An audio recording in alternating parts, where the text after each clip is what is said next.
will a speedy conclusion of a deal, under which South Korea purchases nuclear submarines from France, quell the growing sentiments in the former to acquire nuclear weapons and withdraw from the Nuclear Non-Proliferation Treaty, NPT? In the wake of the recent announcement of the AUKUS, a wide-ranging defense deal among Australia, the United Kingdom, and the United States, on the one hand, and the rising proliferation of missiles and nuclear weapons by North Korea on the other, more and more South Koreans feel that relying on an unhelpful ally like Washington has made the country's security vulnerable and its security parameters need a review. Though South Korean President Moon Jae-in has the image of a pacifist who wants reconciliation with North Korea through negotiations and economic help, his ruling Progressive Party has lost local elections this year and the opposition Conservative candidates are echoing the growing public sentiments for stronger foreign and security policies. Public support for going nuke. Credible national and international surveys show that South Koreans' moods are always dependent on North Korea's behavior. Given North Korea's regular missile tests and rigidity on nuclear bombs, a recent opinion poll revealed that nearly 95% of South Koreans believe that North Korea possesses a working nuclear capability and over 93% believes that North Korea will not abandon this capability.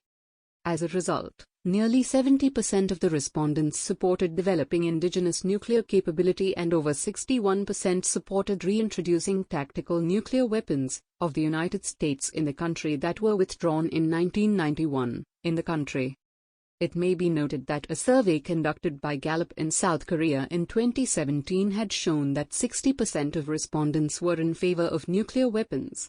Genron NPO, a Japanese opinion survey organization, which conducts opinion polls every year, had found out in 2016 that 59% of South Korean respondents supported the independent nuclear armament, but when North Korea undertook its sixth nuclear testing and 15 ballistic missile test launches in 2017, those who favored South Korea going nuclear rose to 67.2%. However, when in 2018 the then US President Donald Trump met the North Korean dictator Kim Jong-un, 2 inter-Korean summits were held, and military tension in the peninsula was reduced, those who favored nuclear armament dropped to 43.3%.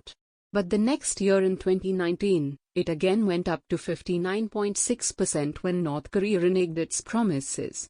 The more or less the same figure, 56.5%, remained in 2020.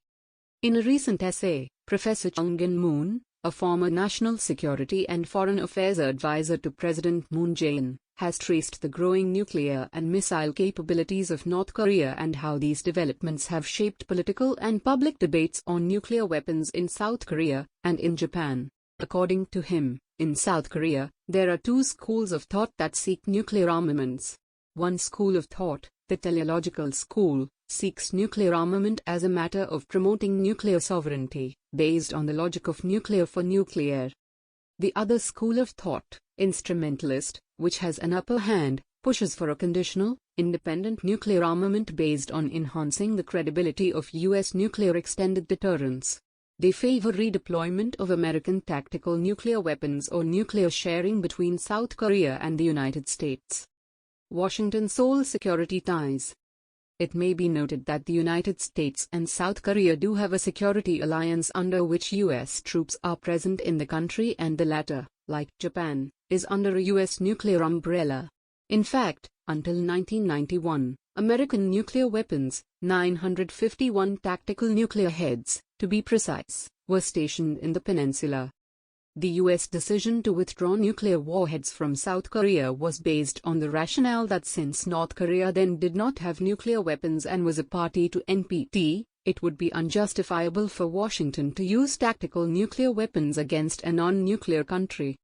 But since the situation has drastically changed following North Korea withdrawing from the NPT in 1994 and going nuclear, South Korean conservatives would like the retransfer of American tactical nuclear weapons, failing which the indigenous nuclear capability must be revived.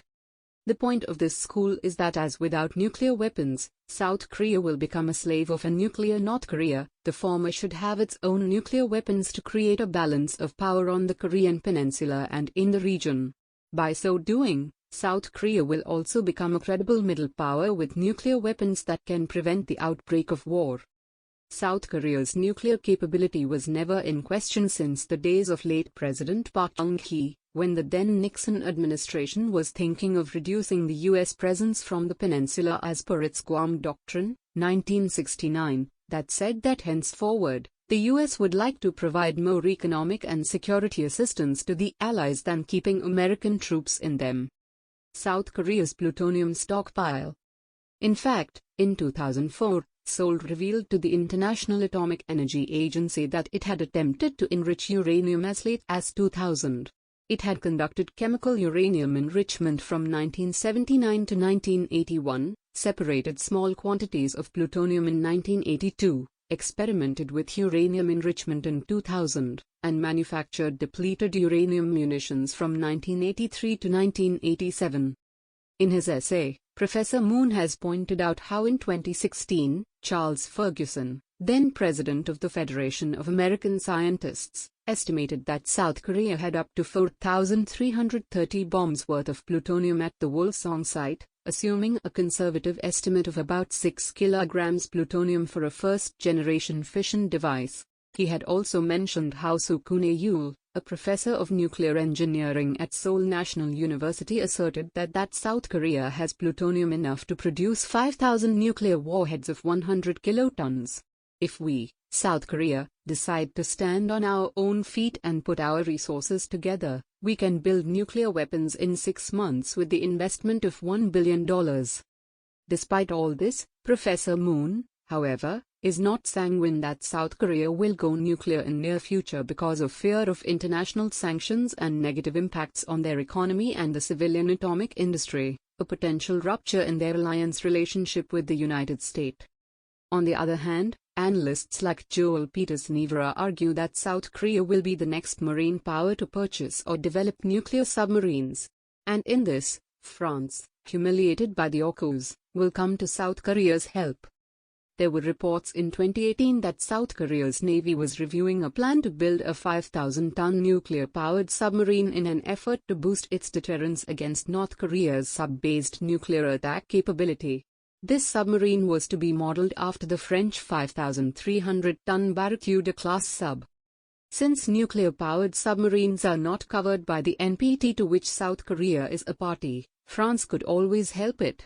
In fact, the French ambassador in Seoul told the press the other day that France could not only help South Korea on nuclear waste reprocessing technologies but also in other areas, as France is a country that has all the technology, from military technology to nuclear submarines and aircraft carrier building.